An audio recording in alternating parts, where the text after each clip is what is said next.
بدقسمتی سے یہودی ایک ایسی قوم رہی ہے جنہوں نے اپنی ہزاروں سالہ زندگی اللہ کی نافرمانیوں میں گزاری ہے۔ حضرت یعقوب علیہ السلام کی دور سے بنی اسرائیل کا آغاز ہوا اور اسلامی روایات کے مطابق یہ قوم مسلسل بغاوت، سازش اور فساد کی علمبردار رہی۔ اللہ تعالیٰ نے بھی اس قوم پر متعدد بار لعنت کی ہے۔ یہودیوں کی مکر و فریب کی پوری تفصیل قرآن پاک میں محفوظ کی گئی ہے۔ اللہ تعالیٰ نے ایک طویل چارج شیٹ ان کے نام سے مرتب کی ہے، جس کے بعد اس نے اس قوم کو قیادت کے منصب سے معزول کیا اور بدلے میں مسلمانوں کو اس منصب پر فائز کیا۔ دنیا بھر کی اقوام میں یہ وہ واحد قوم ہے جس کو اللہ تعالیٰ نے سب سے زیادہ غضب، غصے، پھٹکار و ملامت کا سزاوار ٹھہرایا ہے۔ قرآن پاک کی تفصیلی مطالعے سے یہودیوں کے جو طویل جرائم ہمارے سامنے آتے ہیں، انہیں پڑھ کر اس قوم کی مجموعی نفسیاتی کیفیت ہمارے سامنے آتی ہے۔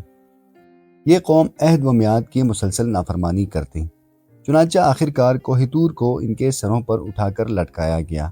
تاہم اس کے باوجود عہد شکنیوں کا ان کا یہ سلسلہ جاری رہا۔ یہ لوگ اللہ کی آیات کو فروخت کرتے تھے اور ان سے اپنے مطلب کی غرض رکھتے، دوسروں کو نیکی کا حکم دیتے اور خود کو بھول جاتے تھے۔ آل فرعون کے ظلم و ستم سے نجات پانے اور سمندر میں سے راستہ نکلنے کے باوجود وہ اپنے پروردگار کے مستقل ناشکر گزار رہے۔ موسیٰ علیہ السلام کے طور پر جانے اور اللہ تعالیٰ سے ملاقات کے دوران وہ بچڑے کی بلا وجہ پرستش میں لگ گئے۔ اللہ نے انہیں گائے ذبح کرنے کا حکم دیا تو بہت سٹپٹائے اور حضرت موسیٰ علیہ السلام سے 5 دفعہ مطالبہ کیا کہ وہ اپنے رب سے اس کے بارے میں ٹھیک ٹھیک حکم لے کر آئیں، محض اس لیے کہ گائے کے ذبح سے وہ کسی طرح بچ سکیں۔ کھلے عام کہتے تھے کہ آنکھوں سے دیکھے بغیر وہ اللہ پر ایمان نہیں لائیں گے۔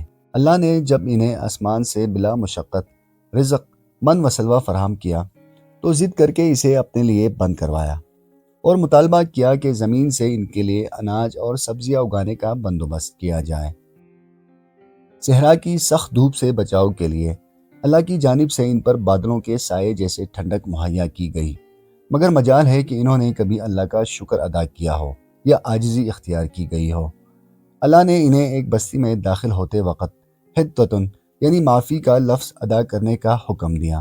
اس حکم کی تعمیل میں کسی قسم کی قباحت نہیں تھی، مگر نہ جانے کیوں انہوں نے حکم عزولی اختیار کی اور ضد میں اسے بدل کر کسی اور لفظ میں تبدیل کر دیا۔ اس نے اپنی رحمت کی وجہ سے اس بستی میں سے 12 قبیلوں کے لیے 12 چشمے ایک چٹان سے برآمد کیے تاکہ ان کے درمیان پانی کے مسئلے پر کبھی تصادم نہ ہو، مگر اس رعایت کے باوجود وہ اللہ تعالیٰ کی نبیوں کی مسلسل نافرمانی کرتے تھے، آسمان سے بھیجے گئے اپنے پیغمبروں کو قتل کرتے اور انہیں پھانسی پر چڑھا دینے میں بھی انہیں کوئی آر نہ تھی۔ حضرت یحییٰ علیہ السلام کا سر قلم کروایا، ایک نبی کو کنویں میں الٹا لٹکا کر چھوڑ دیا اور حضرت عیسیٰ علیہ السلام کو تختدار تک پہنچانے کی سازش میں پیش رہتے، کہتے تھے کہ پیغمبری صرف بنی اسرائیل کی نسل کے لیے وقف ہے، اس لیے وہ بنی اسماعیل کے پیغمبر یعنی حضرت محمد صلی اللہ علیہ وآلہ وسلم پر ہرگز ایمان نہ لائیں گے۔ حضرت جبرائیل علیہ السلام کو اپنا دشمن نمبر 1 قرار دیتے تھے، کیونکہ وہ وحی کے ذریعے ان کی سازشیں تمام عالم پر آشکار کرتے تھے۔ ان کے بقول حضرت جبرائیل علیہ السلام نے نبوت کے لیے نعوذ باللہ کسی غلط ہستی کا انتخاب کیا ہے۔ ان سے کہا گیا تھا کہ وہ ہفتے میں ایک دن یوم سبت کو کوئی کاروبار نہ کریں اور نہ ہی شکار کریں، مگر انہوں نے اس فرمان میں طرح طرح کے بہانے کر کے یوم سبت کا احترام پامال کیا۔ آسمانی کتابوں میں لفظی و معنوی تحریف کرتے تھے۔ نبی اکرم صلی اللہ علیہ وآلہ وسلم کی مجلس میں اگر ان کے کسی فرد کے منہ سے کوئی سچی بات نکل جاتی تو وہ واپسی میں اسے برا بھلا کہتے تھے، بڑے دعوے سے کہتے تھے کہ وہ اللہ تعالیٰ کے چہیتے ہیں اور دوزخ کی آگ انہیں کبھی نہ چھوئے گی۔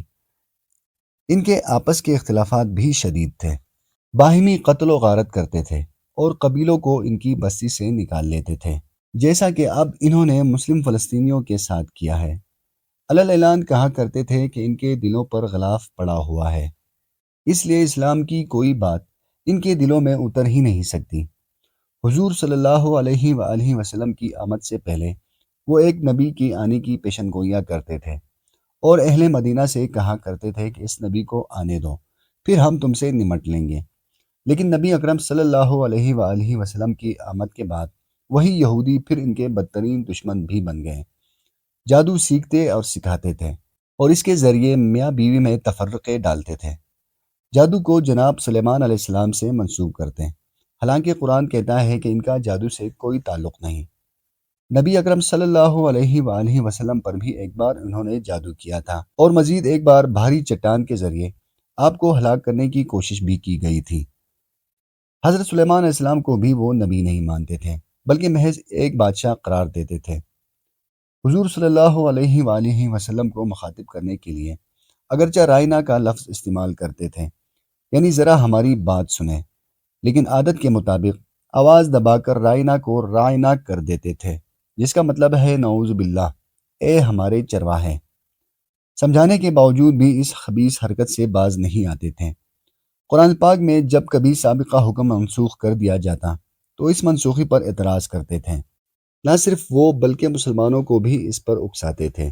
امان دیے جانے کے باوجود خیبر میں بیٹھ کر مدینے کو تباہ کرنے کی منصوبے بنایا کرتے تھے، جھوٹ کے لیے کان لگاتے تھے اور چغلیاں بھی کرتے، لوگوں کو ہمیشہ اللہ کی راستے سے روکتے تھے، سود لینے دینے کا کاروبار کرتے تھے، لوگوں کے مال ناجائز طریقوں سے کھاتے تھے۔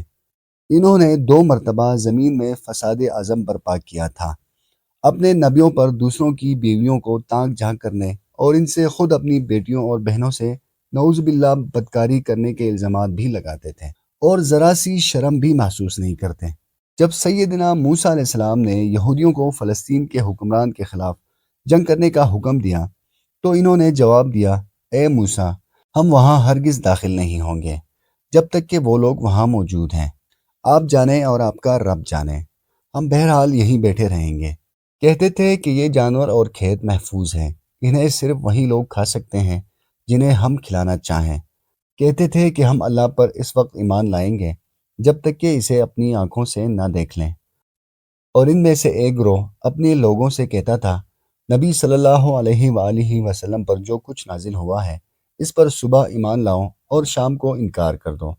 ایک زمانہ تھا جب وہ اللہ تعالیٰ کی پسندیدہ قوم تھی، لیکن اپنے گھناؤنے جرائم کے بنیاد پر اللہ تعالیٰ نے انہیں امامت کے منصب سے ہمیشہ کے لیے معزول کر دیا۔ تاہم یہودی چونکہ قرآن پاک کو نہیں مانتے، اس لیے اپنی اس معزولی کو بھی وہ تسلیم نہیں کرتے۔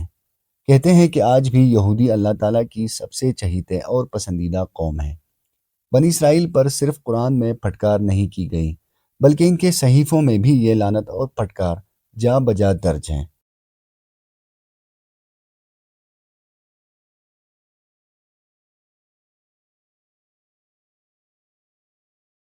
امید ہے یہ ویڈیو بھی آپ کو اچھی لگے گی۔